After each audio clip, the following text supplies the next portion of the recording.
Hello friends, आज मैं आपके पास टॉपिक लेकर आई हूँ बहुत ही अच्छा, जो कि हमारी लाइफ में हमारे जीवन को खुशियों से भर देगा। और ये है कि कैसे हम अपने आप को हाई वाइब्रेशन में रखें। पहले तो मैं आपको बताऊं कि अगर हम हाई वाइब्रेशन में आते हैं तो ये हम अपनी लाइफ का चार्जर से अपने हाथ में ले सकते हैं और इसके बेनिफिट बहुत सारे हैं। और इससे आपने सुना ही होगा कि हमारे शरीर के चारों तरफ हमारा ऑरा होता है, जिसे हमारा सूक्ष्म शरीर कहा जाता है।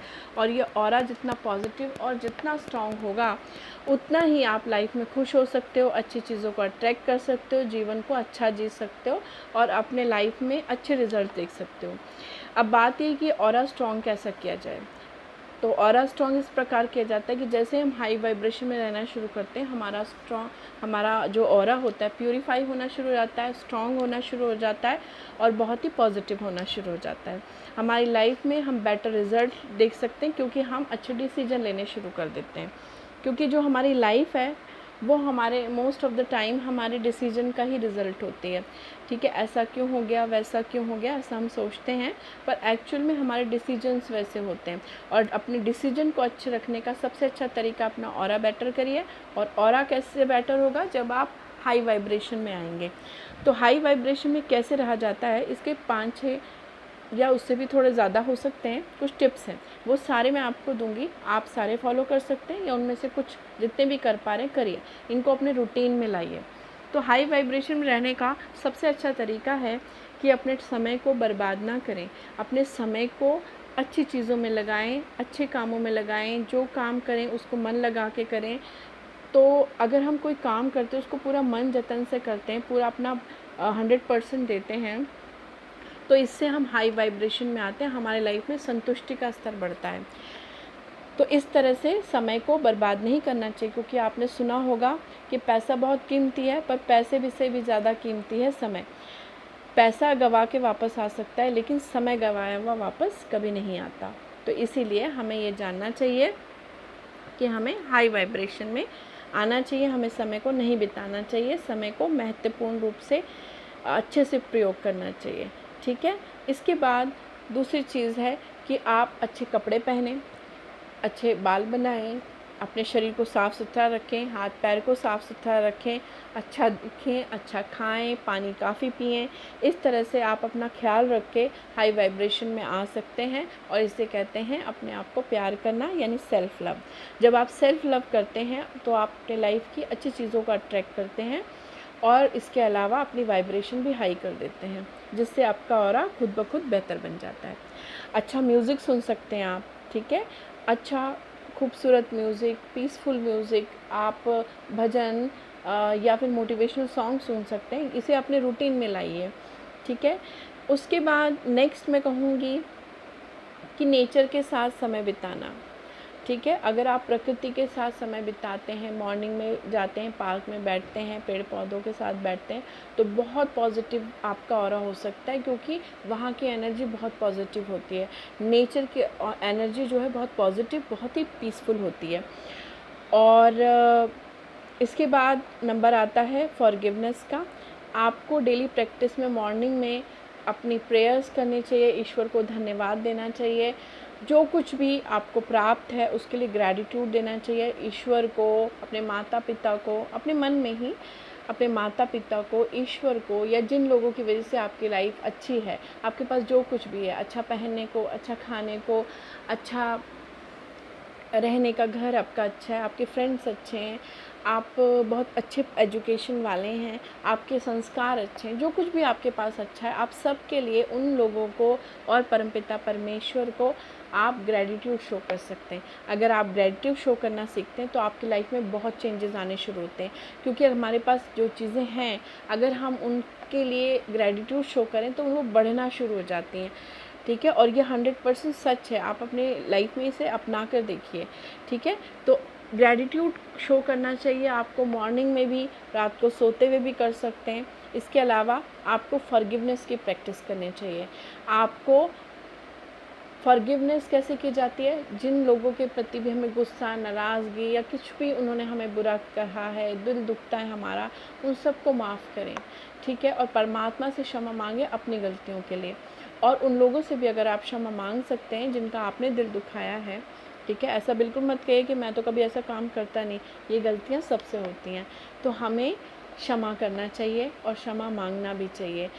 क्षमा देने वाला बहुत ताकतवर इंसान होता है, सबके बस की नहीं होती क्षमा। जब आप देना शुरू करेंगे तो आपको पता चलेगा कितना मुश्किल है। तो बहुत दिमाग से ताकतवर लोग ही दूसरों को क्षमा दे सकते हैं, और उतने ही स्ट्रांग होते हैं वो लोग जो अपनी गलतियों के लिए क्षमा मांगते हैं, क्योंकि वो लोग कमज़ोर होते हैं, वीक होते हैं मेंटली, जो क्षमा नहीं मांग सकते।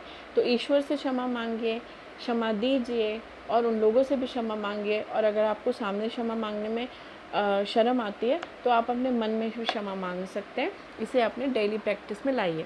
डेली 2-3 लोग ऐसे सिलेक्ट करिए अपनी लाइफ में जिनके प्रति आपको बहुत गुस्सा, और माफ़ कर दीजिए। और जिनके प्रति आपने कुछ ऐसी गलती करी है उनको से आप मन ही मन माफ़ी मांग लीजिए, और ईश्वर से भी माफ़ी मांग लीजिए। फॉरगिवनेस करने से आप मेंटली बहुत स्ट्रॉन्ग बन जाते हैं, और जैसे ही आप मेंटली स्ट्रॉन्ग बनते हैं आपका जो वाइब्रेशन लेवल है हाई हो जाता है, आपका कॉन्फिडेंस लेवल हाई होता है, और उससे आपका ऑरा बहुत स्ट्रॉन्ग हो जाता है, ठीक है। इसके बाद आपका है कि आप मेडिटेशन करें। आप दिन में 15-20 मिनट डेली, मॉर्निंग में, रात को सोते हुए या दिन में कभी मेडिटेशन करें। मेडिटेशन के बहुत फ़ायदे हैं। मेडिटेशन करने से आपका स्ट्रेस लेवल डाउन जाता है, आपका वाइब्रेशन हाई होता है, फील गुड फैक्टर आता है। इसके अलावा आपका डीएनए रिपेयर होता है। जी हाँ, आपने बिल्कुल सही सुना, डीएनए रिपेयर होता है।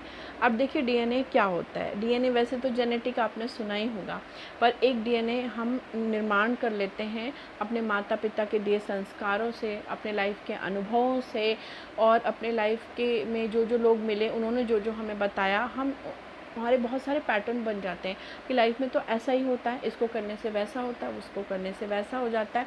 आपका सोचने का एक तरीका बन जाता है, आपके कुछ हैबिट के पैटर्न बन जाते हैं, सोचने के पैटर्न बन जाते हैं, लाइफ जीने के पैटर्न बन जाते हैं, और अपने आपके लाइफ में डिसीजन भी वैसे होने लगते हैं, और उसके रिज़ल्ट फिर वैसे ही आने लगते हैं, ठीक है। तो जैसे किसी को लगता है अरे मेरी लाइफ में तो कुछ भी अच्छा नहीं हुआ, तो मैं तो अनलकी हूँ, तो ये क्या हो गया, आपने अपना धीरे धीरे सोच सोच के अपना डीएनए तैयार कर दिया कि आप अनलकी, और फिर वैसी चीज़ें आपकी लाइफ में होने लगती हैं। तो आप इस डीएनए को कैसे चेंज कर सकते हैं? मेडिटेशन के थ्रू।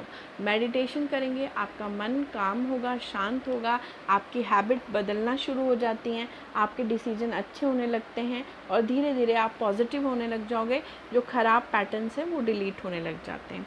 तो मेडिटेशन ज़रूर करें।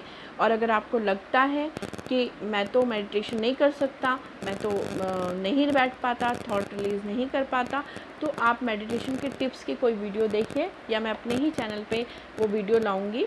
3-3 मिनट के मेडिटेशन के बाद आप धीरे धीरे प्रैक्टिस करेंगे, ज़रूर आपको आएगा ये करना, ठीक है। इसके अलावा आपकी इम्यूनिटी स्ट्रॉन्ग होती है मेडिटेशन करने से, ठीक है। तो यहाँ पर मैंने वो सारी चीज़ें लगभग बताई जिससे हमारी वाइब्रेशन हाई हो जाती है। अब आप अपने लाइफ में इन सबको डालें, या इनमें से 2-3 को शुरू करें, और आप देखेंगे धीरे धीरे पॉजिटिव चेंज। बस कॉन्फिडेंस को बनाए रखें, पेशेंस को बनाए रखें, विश्वास बनाए रखें। आपको अपना ऑरा स्ट्रॉन्ग करना है, आपको अपनी वाइब्रेशन हाई करनी है, और जैसे ही आप ये कर लेंगे, मैं आपको 100% गारंटी देती हूँ, कुछ ही दिन में आप पॉजिटिव रिजल्ट्स देखेंगे। और जैसे जैसे आपकी लाइफ में पॉजिटिव रिजल्ट आएँ, प्लीज़ उन पर ध्यान दें, क्योंकि वही आपका आगे का मनोबल बढ़ाएंगे हाई वाइब्रेशन में रहने का। चलिए फिर एक बार काउंट कर लेते हैं। नंबर 1, टाइम को वेस्ट नहीं करना, काम को खुशी से करना है। नंबर 2, फॉरगिवनेस करनी है। नंबर 3, अपने आप को अच्छे से सेल्फ लव में आना है, वेल ड्रेस रखना है, बहुत अच्छे से अपनी केयर करनी है, परवाह करनी है, जिसमें खाना पीना सब कुछ शामिल है, और पढ़ाई अच्छी करना, नॉलेज गेन करना, ठीक है, ये सब भी इसका पार्ट है। अपना गोल बनाना, उसको उस पर काम करना, ये सब भी हाई वाइब्रेशन का पार्ट है। इसके अलावा नेचर के साथ समय बिताना, ये चौथा नंबर है। 5वां मेडिटेशन करना, और 6ठा ग्रेटिट्यूड शो करना, ठीक है। तो ये सारे आपको पता चल गए कि हाई वाइब्रेशन में अब कैसे रहा जाए। हाँ, एक तो मैं भूल ही गई, आप अच्छा म्यूज़िक सुन सकते हैं, अच्छे मोटिवेशनल वीडियो भी देख सकते हैं, अपना लोगों से पॉजिटिव बातें कर सकते हैं। हाँ, एक चीज़ और ध्यान रखिएगा, बहुत ज़्यादा लोगों से डिस्कशन मत करिए, और बहुत ज़्यादा आर्गुमेंट में फंसिए मत, क्योंकि ये आपकी वाइब्रेशन को ख़राब करता है, ठीक है। आपकी टाइम को ख़राब करता है, आपकी एनर्जी को ख़राब करता है। कोई गलत अगर बोल रहा है, बोलने दो, ठीक है। कोशिश करो कि आप चीज़ों में ना फंसें, इससे आपकी एनर्जी ख़राब नहीं होगी। चलिए, तो फिर आपको मैंने ये टिप्स दी है, होप आप सब फॉलो करेंगे, आपकी वाइब्रेशन हाई हो, आपका ऑरा अच्छा हो। आप सब के लिए best wishes. Thanks for watching the video. Have a nice day.